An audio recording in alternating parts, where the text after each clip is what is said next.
ठंड में गरीब बहू का आलू पराठा और लहसुन की चटनी। सुबह से शाम हो गई है लेकिन अभी तक घर में चूल्हा नहीं जला। पता नहीं आज घर में खाना बनेगा भी या नहीं। चूल्हे के पास बैठी राधा ठंड से कांपती हुई सब्जियों की टोकरी में खाने के लिए कुछ ढूंढती है।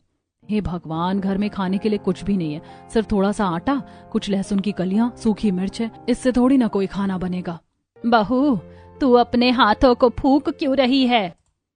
मेरे हाथ ठंडे होकर सुन्न हो गए हैं, इसीलिए इसे फूंक कर गर्म कर रही हूँ। मालती और राधा बात कर ही रही थी कि बच्चे भी बाहर से खेल कर घर आ जाते हैं। मम्मी मुझे भूख लगी है, जल्दी से कुछ खाने को दो ना, सुबह से कुछ नहीं खाया है।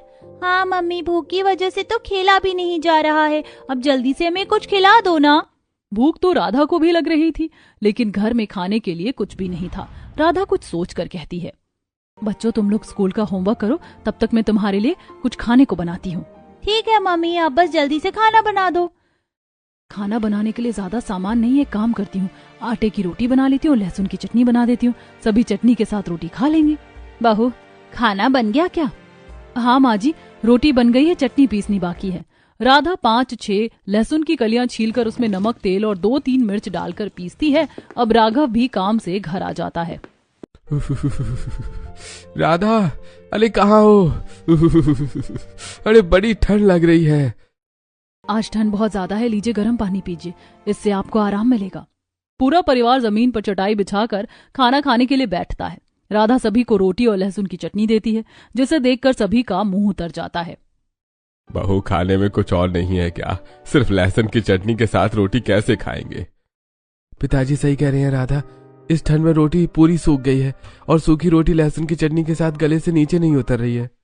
घर में खाने के लिए कुछ भी नहीं है। घर में थोड़ा सा आटा और कुछ लहसुन की कलियां थी तो मैंने उससे ही रोटी और लहसुन की चटनी बना दी। घर में जो कुछ भी था बहू ने उससे खाना बनाया है, इसीलिए आप लोग चुपचाप खाना खा लीजिए। मालती के कहने पर सभी खाना खा लेते हैं। राधा के ससुर अक्सर बीमार रहते थे और घर में कमाने वाला सिर्फ राघव था। राघव रेलवे स्टेशन पर कूली का काम करता था। जब से ठंड का मौसम आया है तब से हमारे घर के हालात और खराब हो गए। पैसों की तंगी खत्म होने का नाम ही नहीं ले रही। हाँ माँ, तुम सही कह रही हो। ठंड में टूरिस्ट ज्यादा नहीं आते हैं और दिन जल्दी ढल जाता है, जिस वजह से कमाई ज्यादा नहीं हो पाती है। बहू, तुमने कितनी टेस्टी लहसुन की चटनी बनाई है। हाँ माँ, चटनी बहुत ही अच्छी बनी है। लहसुन की चटनी के साथ पूरा परिवार मन मारकर सूखी रोटी खाता है कि तभी चिंटू, माँ देखो ना, पड़ोस वाली आंटी के घर से आलू के पराठे की कितनी अच्छी खुशबू आ रही है। माँ, मुझे भी आलू के पराठे और लहसुन की चटनी खानी है। हाँ माँ, मुझे भी लहसुन की चटनी के साथ आलू के पराठे खाने हैं। आप आलू के पराठे बनाओ ना।